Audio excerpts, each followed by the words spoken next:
جو اپنا دین بچانے کے لیے ایک غار میں چھپ گئے تھے، اور اللہ تعالیٰ جل شانہ نے اپنے فضل سے ان کی حفاظت فرمائی۔ دقیانوس کے زمانے میں ایک مقتل تیار کیا گیا، اور افسوس شہر کے اندر جو لوگ بتوں کی پرستش نہیں کرتے تھے ان کو اس مقتل میں لے جا کر کے قتل کر دیا جاتا۔ لوگ ڈرتے ہوئے بتوں کی پرستش کرنے لگے۔ اسی شہر میں صالح اور نیک خاندانوں کے کچھ لڑکے تھے جنہوں نے بتوں کی پرستش سے انکار کر دیا۔ بادشاہ نے ان کو بلایا اور کہا کہ تم اگر بتوں کی پرستش نہیں کرتے ہو تو تمہیں بھی مقتل میں لے جا کر کے قتل کر دیا جائے گا، لیکن تمہاری اٹھتی جوانیاں، ان فوان شباب، خوبصورت چہرے مجھے اس بات سے روکتے ہیں کہ تمہیں قتل کروں، لیکن میں اپنے فیصلوں کو صادر کرنے والا ہوں۔ البتہ تمہیں 3 دن کی مہلت دیتا ہوں، تم سوچ لو، ورنہ تمہیں بھی قتل کر دیا جائے گا۔ تو وہ نوجوان آپس میں مشاورت کرتے ہیں کہ کیا کیا جائے۔ کفر کو، بت پرستی کو تو کسی صورت میں ہم قبول نہیں کریں گے، دوسری صورت قتل کر دیے جائے۔ راستہ یہ نکالا کہ شہر چھوڑ دیں اور کسی غار میں جا کے پناہ لے لیں۔ تو ان سب لڑکوں نے گھروں سے کچھ ضروری سامان لیا اور جا کے ایک غار میں پناہ لی۔ راستے میں ایک چرواہا ملا، اس نے کہا کہ تم کدھر جا رہے ہو؟ تو انہوں نے غرض بیان کی، تو اس نے کہا کہ یہ آفت تو میرے اوپر بھی آئے گی جب ہر شخص کو بت پرستی پہ مجبور کیا جا رہا ہے، تو چلو میں بھی تمہارے ساتھ چلتا ہوں۔ چرواہے کے پیچھے اس کا کتا بھی ان کے ساتھ ہو لیا۔ انہوں نے اس کتے کو ہٹانا چاہا، ظاہر ہے کتا ہے تو جب وہ اپنے ہم جنس کو دیکھتا ہے تو شور و غل کرتا ہے، تو یہ پکڑے جائیں گے۔ لیکن کتے نے بارگاہ عزتی میں عرض کی اور زبان حال سے کہا کہ میں کوئی ایسی حرکت نہیں کروں گا، آپ کی سنگت مجھے محبوب اور مرغوب ہے۔ تو ان کا کتا بھی ساتھ ہو لیا۔ تو اللہ تعالیٰ جل شانہ نے سورہ کہف کا نام اس غار سے رکھا۔ کہف عربی میں غار کو ہی کہتے ہیں، اور یہ غار کہاں ہے؟ رقیم وادی میں ہے۔ یہ رقیم وادی کہاں ہے اس کے بارے میں علماء کا اختلاف ہے۔ امام قرطبی نے لکھا ہے کہ یہ اندلس کے قریب جگہ ہے جہاں رقیم وادی ہے اور اصحاب کہف کا غار ہے۔ اصحاب کہف کے غار کے حوالے سے ایک زیارت کا ترکی میں بھی موجود ہے جہاں لوگ جاتے ہیں، اور ان لوگوں کا خیال ہے کہ اصحاب کہف کی غار یہ ہے۔ مختلف لوگوں نے مختلف چیزیں لکھی ہیں۔ بہرحال کہف غار کو کہا جاتا ہے، اور رقیم اس وادی کا نام ہے یا اس بستی کا نام ہے جس بستی میں یہ غار تھی۔ تو اللہ تعالیٰ جل شانہ نے قرآن مجید کے اندر ارشاد فرمایا، ام حسبت ان اصحاب الکہف والرقیم کانوا من آیاتنا عجبا۔ تمہیں معلوم ہے کہ پہاڑ کی کھو اور جنگل کے کنارے والے ہماری ایک عجیب نشانی تھے۔ اب بادشاہ نے جب سختی کی کہ لوگوں کو بت پرستی پہ آنا پڑے گا، تو اپنا دھرم بچانے کے لیے، اپنا دین بچانے کے لیے، اپنا ایمان بچانے کے لیے یہ چند نوجوان تھے جنہوں نے فیصلہ کیا کہ شہر چھوڑ دیں گے اور اپنا دین بھی بچائیں گے اور اپنی جان بھی بچائیں گے۔ شہر نہیں چھوڑتے تو یا دین جائے گا یا جان جائے۔ اگر بادشاہ کی مان لیتے ہیں تو دین سے ہاتھ دھونے پڑیں گے، اگر نہیں مانتے تو جان سے ہاتھ دھونے پڑیں گے۔ تو تیسرا راستہ یہ نکالا کہ دین بھی بچ جائے اور جان بھی بچ جائے۔ تو یہ اس غار میں پہنچے، ظاہر ہے منزل ان کی آگے تھی، تو ابھی یہ شام کو بھاگے تو رات 1-2 رات وہاں قیام کرتے اور پھر آگے کہیں نکل جاتے۔ لیکن وہیں جب پہنچے تو ان کے اوپر نیند کا غلبہ آ گیا اور یہ اس غار میں سو گئے۔ جو ان کے ساتھ کتا چلا تھا وہ بھی غار کے دھانے پر بیٹھا تو کتا بھی آغوش نیند میں چلا گیا اور یہ سوئے رہے حتیٰ کہ 309 سال تک یہ نیند میں رہے۔ یا 3 صدیاں بیت گئی اور یہ نیند کی حالت میں رہے، اور اللہ جل شانہ نے ان اپنے پاک باز بندوں کے لیے اہتمام یہ کیا کہ ان کو بھوک اور پیاس بھی نہ لگ۔ انسان کو جتنی مرضی گہری نیند آئی ہو، جب بھوک لگتی ہے، جب پیاس کی شدت ہوتی ہے تو پھر انسان جاگ پڑتا ہے۔ تو یہ الوہی اہتمام تھا کہ اللہ جل شانہ نے ان کو بھوک اور پیاس بھی نہ لگنے دی کہ یہ جاگ پڑے۔ انسان باہر سے شور سنتا ہے تو شور کی وجہ سے بھی جاگ پڑتا ہے۔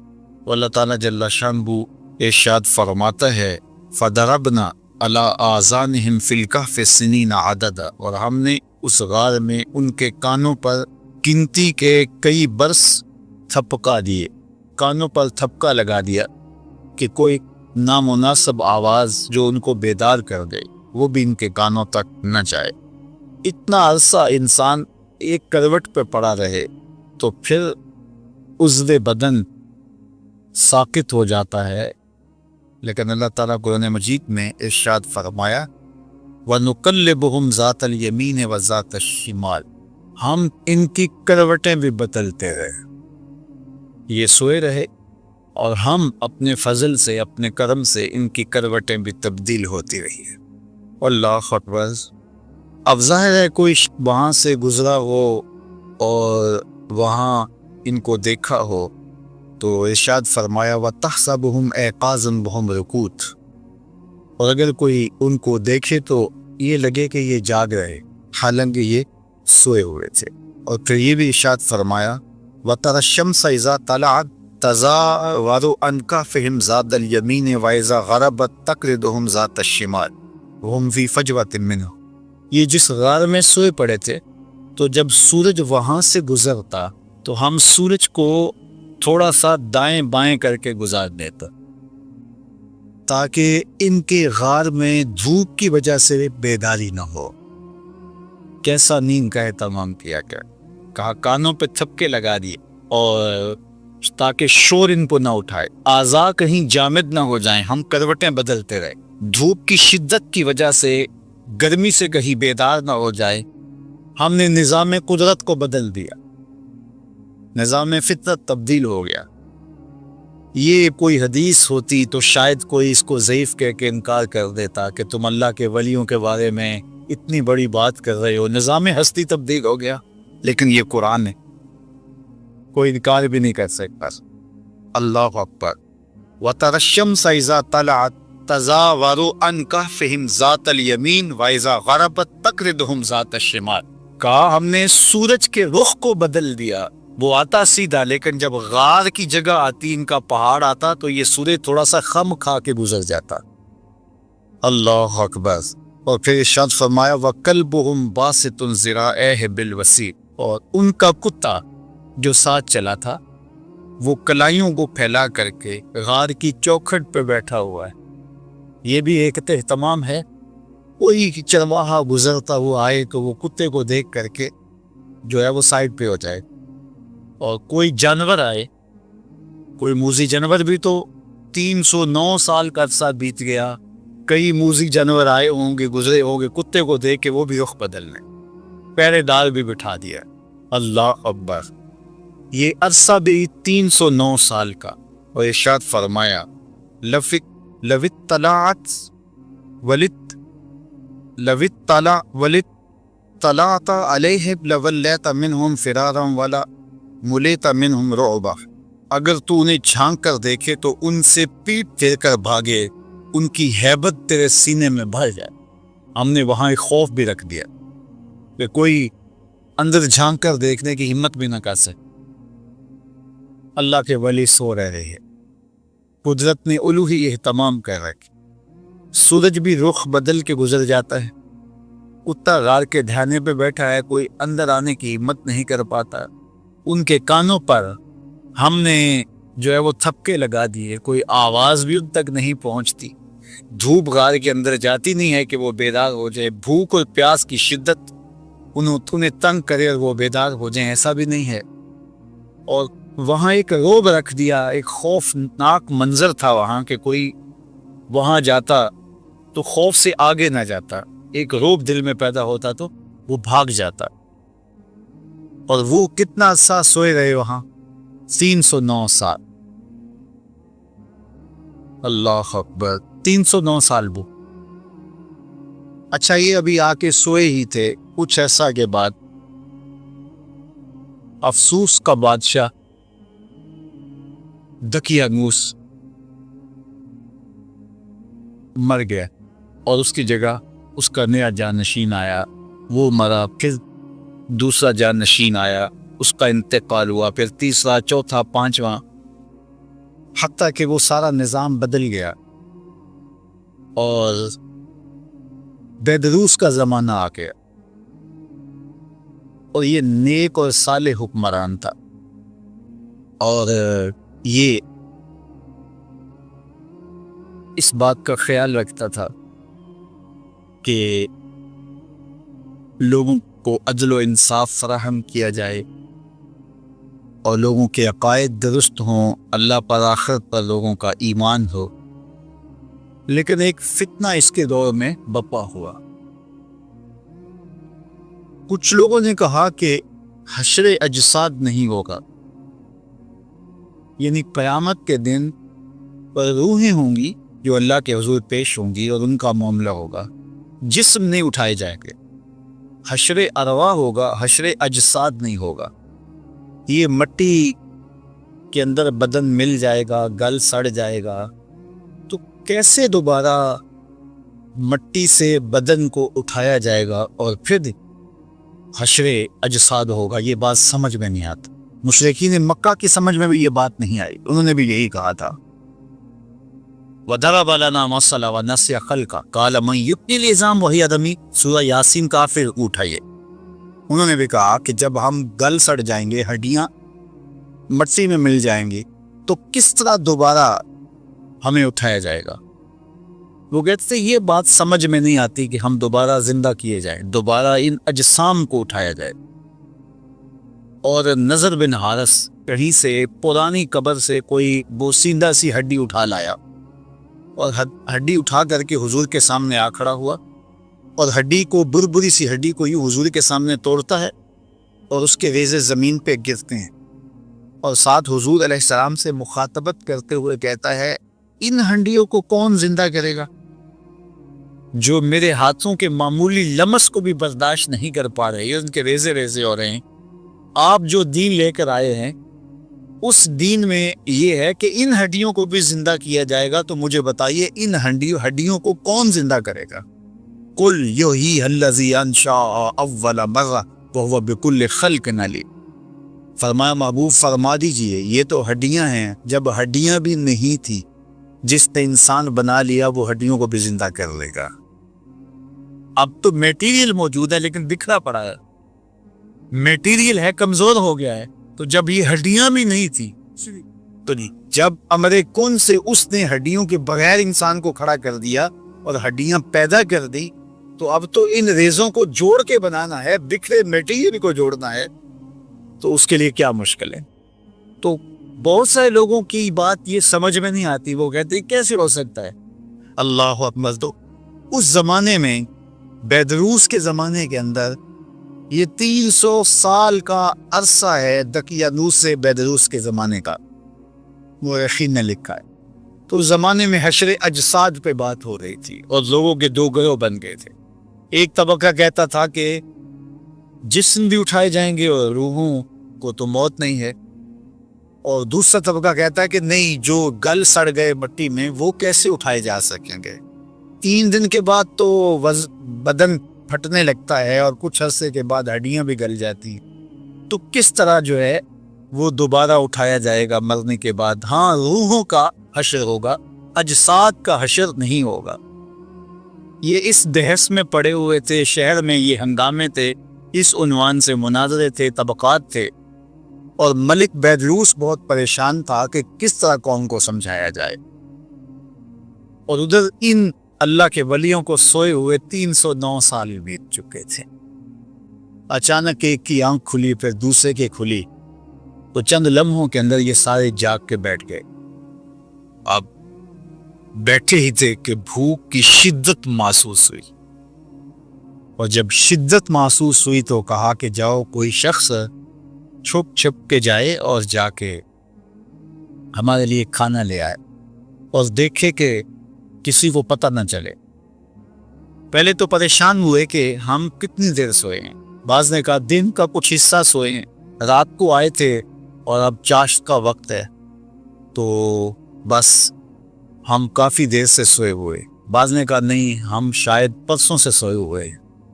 جب دیکھا تو ناخن بڑے ہوئے تھے تو بال بھی بڑے ہوئے تھے، تو کہا ہمارا معاملہ کو عجیب ہی لگتا ہے، ہمارے بدن پہ اتنی تھکن بھی نہیں ہے کہ ہم مدتوں سوئے ہوں، اور پھر کیسے ہو سکتا ہے کہ ہم اتنی دیر سوئے رہے ہوں، اور جو ہے وہ کیسے ممکن ہے؟ تو پھر کہنے لگے خیر ہمارا معاملہ کچھ عجیب سا ہی ہے۔ اور انہوں نے پہلے تو بحث کی، قالوا لبسنا یومن اور بعد یوم، پھر کہا قالوا ربکم عالم بما لبستم، اکا اللہ خوب جانتا ہے ہم کتنی دیر سوئے، چھوڑو اس بحث کو، بھوک کی بڑی شدت ہے تو کوئی جائے اور جا کے شہر سے چھپ چھپ کے چلا جائے اور کھانا لے آئے۔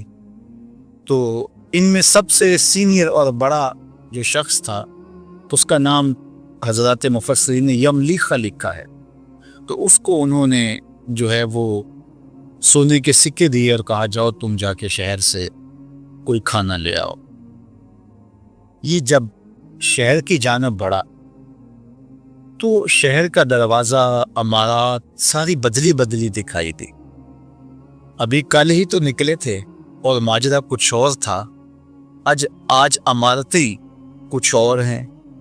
آج سے 50-60 سال پہلے کوئی شخص یہاں راہ والی روڈ سے اتر کر کے یہاں کینٹ کے اندر کسی پرانی بستی میں آیا ہو، اور 60 سال 70 سال کے بعد اگر وہ دوبارہ وہاں سے اترے اور یہ عمارتیں، یہ عالی نصب سڑکیں، یہ لشکار عمارتی مارکیٹیں، یہ جگہ جگہ باغات، پھوٹتے فوارے، وہ کہے گا یہ میں کدھر آ گیا ہوں؟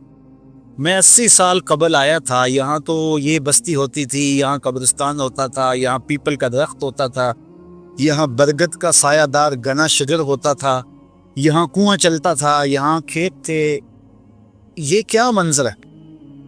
تو اب اس بات کو تو 300 سال گزر گئے تھے۔ تو حضرت یملیخہ جب داخل ہوئے شہر میں تو شہر کا نقشہ ہی بدلا ہوا ہے، لیکن جب لوگوں کو دیکھا تو شکلیں وہی تھی، ملتی جلتی۔ خیر ایک عجیب حیرت ہے، ایک نانبائی کی دکان پہ گئے اور اس سے کھانا طلب کیا، انہوں نے کھانا دیا، تو انہوں نے جب اس کو سکے دیے تو وہ حیرت زدہ ہو گیا کہ، اور غور سے دیکھا، کہا یہ تو دقیانوس کے زمانے کے سکے ہیں۔ اس کو لگا کہ اس کو کوئی پرانا خزینہ ملا ہے، پرانا کوئی خزانہ ملا ہے، اور انہوں نے کہا کہ یہ تو دقیانوس کے زمانے کے، تو اس نے کہا کہ یہ دقیانوس کا زمانہ نہیں ہے۔ واہ، کہا وہ تو 300 سال ہو گئے اس دنیا سے کوچ کیے ہوئے اس کو۔ تو کہا کہ یہ کیا تم بات کر رہے؟ اس نے کہا تم کیا بات کر رہے؟ تو جب جھگڑا طول پکڑتا ہے تو بازار کے لوگ جمع ہو جاتے، حتیٰ کہ کوتوال شہر بھی آ جاتا ہے اور پکڑ کے بادشاہ کے دربار میں لے جاتی کہ یہ نوجوان عجیب باتیں کر رہا۔ کہتا میں یہ تم کیا بات کر رہے ہو، اس کا ذہن ٹھیک ہے، کیا ماجرا ہے؟ تو بادشاہ نے اس کو کہا کہ کیا ماجرا ہے؟ تو اس نے بتایا کہ ہم تو اپنا دین اور دھرم بچانے کے لیے شہر سے نکلے تھے، دقیانوس کا زمانہ تھا، تو اب یہاں بدلے ہوئے حالات، ہمارے پاس سکے ہیں، ابھی کل کی بات ہے۔ تو ایک وزیر نے کہا بادشاہ سلامت، دقیانوس کے زمانے میں کچھ نوجوان بھاگ گئے تھے شہر سے، اور ان کو گرفتار کرنے کے لیے دقیانوس نے کافی کوشش کی تھی لیکن نہیں ہو سکا تھا۔ پھر تختیوں پر ان کے نام لکھوا کر شاہی خزانے میں رکھ دیے تھے اور کہا تھا کہ یہ جب بھی پکڑے جائیں ان کو کڑی سزا دی جائے۔ تو کہیں یہ وہی نوجوان نہ ہو. تو وہاں سے وہ تختیاں لائی گئی اور اس کے اوپر وہی نام لکھے ہوئے تھے. تو حضرت یملیخہ کو بھی بات سمجھ آ گئی اور ان کو بھی بات سمجھ آ گئی. قرآن مجید نے یہ سارا منظر نامہ بیان کیا ہے. اللہ اکبر. پھر یہ لوگ بادشاہ سمیت یملیخہ کو لے کے ان کے غار تک پہنچے اور جب لوگوں کو آتے ہوئے دیکھا تو یہ سارے گھبرا گئے کہ ہم پکڑے گئے. چونکہ غار کے اندر موجود باقی لوگوں کو تو پتہ نہیں تھا کہ وہاں ماجرا کیا ہوا اور ہم کتنا عرصہ سوئے رہے. تو جب یہ بہت مضطرب ہوئے تو حضرت یملیخہ بھاگ کر آگے چلے گئے اور جا کے ان کو ساری کہانی سنائی کہ اللہ نے ہمیں عرصہ تک سلائے رکھا. اور پھر یہ بادشاہ کی قیادت میں آیان سلطنت کے لوگ جا کے اصحاب کہف سے ملے, ان سے ملاقات کی اور یہ ان سے ملے. اور پھر وہ جو مسئلہ تھا حشر اجساد نہیں ہو سکتا, حشر ارواح ہوگا, تو یہ مسئلہ بھی حل ہو گیا کہ جو رب بغیر کھانے اور کھلانے اور پلانے کے 309 سال تک ان بندوں کو زندہ رکھ سکتا ہے, وہ قبروں میں سے بھی اٹھا لے گا اور جسموں کے ساتھ اٹھا لے. تو یہ ان سے ملے, اس کے بعد ان کو دوبارہ طبی موت واقع ہو گئی اور وہیں ان کو اس غار کے اندر ہی دفن کر دیا گیا اور آگے دیوار چن دی گئی. وہاں اللہ نے قرآن مجید میں ارشاد فرمایا کہ یہ سب وَكَذَلِكَ أَعْثَرْنَا عَلَيْهِمْ, یہ کیوں سب کچھ ہوا؟ لِيَعْلَمُوا أَنَّ وَعْدَ اللَّهِ حَقٌّ, تاکہ لوگوں کو پتہ چل جائے کہ اللہ کے وعدے سچے ہیں. وَأَنَّ السَّاعَةَ لَا رَيْبَ فِيهَا, اور قیامت کے قائم ہونے میں کوئی شک نہیں ہے, اجساد کا ارواح ہوگا. اِذْ يَتَنَازَعُونَ بَيْنَهُمْ أَمْرَهُمْ فَقَالُوا ابْنُوا عَلَيْهِمْ بُنْيَانًا. اللہ اکبر. فرمایا پھر وہ وقت بھی آیا وہاں کے لوگوں کا اختلاف ہو گیا. بعض نے کہا کہ یہاں جو ہے وہ عمارت کھڑی کر دی جائے, لیکن وہ لوگ جو غالب ہوئے انہوں نے کہا یہاں ہم مسجد بنائیں گے. ارشاد فرمایا قال الذین غلبوا علی امرہم لنتخذن علیہم مسجدا, ہم یہاں مسجد بنا دیں گے تاکہ یہاں لوگ آ کر کے نماز پڑھے اور پاک بندوں کی قربت کی برکتیں حاصل کریں. تو ان کو وہاں دفن کر کے دیوار کے آگے دیوار کر دی گئی اور ساتھ مسجد بنا دی گئی. اور یہ بادشاہ وقت کے حکم سے آیان سلطنت کے مشورے سے یہ ہوا. اللہ اکبر. اب اللہ تعالیٰ قرآن مجید میں ارشاد فرماتا سَيَقُولُهُمْ ثَلَاثَةٌ رَابِعُهُمْ كَلْبُهُمْ, بعض نے کہا 3 تھے چوتھا ان کا کتا تھا. وَيَقُولُونَ خَمْسَةٌ سَادِسُهُمْ كَلْبُهُمْ, بعض نے کہا 5 تھے چھٹا ان کا کتا تھا. رجما بالغیب, یہ ان کی اس طرح کی باتیں ہیں, ان کے اندازے ہیں, ان کی توق بندیاں ہیں. وَيَقُولُونَ سَبْعَةٌ وَثَامِنُهُمْ كَلْبُهُمْ, بعض نے کہا کہ وہ 6 تھے اور 7واں ان کا کتا تھا, 7 سے 8واں ان کا کتا تھا. قُلْ رَبِّي أَعْلَمُ بِعِدَّتِهِنَّ مَا يَعْلَمُهُمْ إِلَّا قَلِيلٌ. ارشاد فرمایا کہ تمہارا رب خوب جانتا ہے, محبوبہ فرما دو میرے رب کو خوب پتہ ہے وہ کتنے تھے. تمہارا موضوع نہیں ہے کہ ان کی تعداد کتنی تھی, تم اس میں الجھ کے نہ رہ جاؤ کہ وہ 7 تھے, وہ 5 تھے, وہ 3 تھے, چوتھا ان کا کتا تھا, چھٹا ان کا کتا تھا یا 8واں ان کا کتا تھا. تمہارا موضوع یہ نہیں ہے, تمہارا موضوع یہ ہے کہ مر کر دوبارہ اٹھنا ہے اور ایک عمل کا حساب دینا. بعض اوقات ہدایت حاصل کرنے کی بجائے لا یعنی ابحاث کے اندر مبتلا ہو کر کے ہدایت کو لوگ ضائع کر دیتے.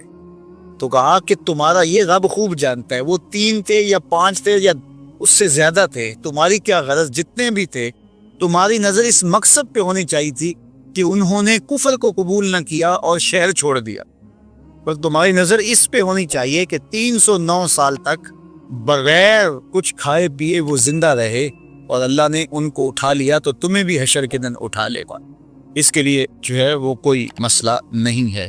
تو اللہ جل شانہ نے اس واقعہ کو بیان کیا.